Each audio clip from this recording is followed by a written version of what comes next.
अच्छा, ये 3 stage process हुआ है। पहले सीईटी का, फिर PET PHT written stage second हो गई, और फिर third stage computer based exam हो गया। तो 3 स्टेज में गुजर के जब आते हैं।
रेंज प्रभारियों को राज्य सरकार ने ये निर्देश दिए हैं कि जो महिला अत्याचार और बच्चों से संबंधित प्रकरण हैं, उनकी मॉनिटरिंग करें, और जो साइबर क्राइम है उसके अंदर क्या क्या फील्ड में हो रहा है उस पर देखें, कम्युनिटी पुलिसिंग की व्यवस्था को देखें।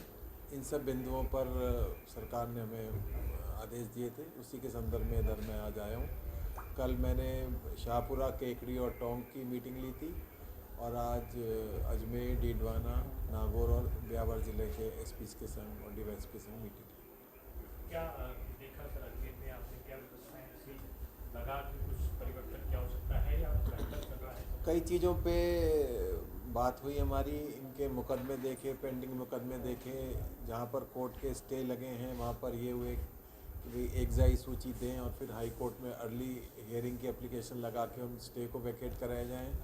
जो ITSO रैंकिंग है, जो राष्ट्रीय स्तर पे मापी जाती है, उसके अंदर और पोजीशन इंप्रूव करें। पिछले कंप्यूटर बेस्ड एग्जाम हो गया, तो 3 स्टेज में गुजर के जब आते हैं तो उसमें फिर चीटिंग या नकल की संभावना एकदम नगण्य हो जाती है। सर क्या कारण है कि सर कम्युनिटी पुलिसिंग से लिंक्ड जो योजनाएं हैं पुलिस मुख्यालय की, उसके अंदर और एक्टिव पार्टिसिपेशन हो, कैसे हो सकता है, उस बिंदुओं पर भी चर्चा की गई। और सरकार पहले थी, तब भी आरोप पुलिस पे सरकार बदली है, तब भी टारगेट पुलिस है।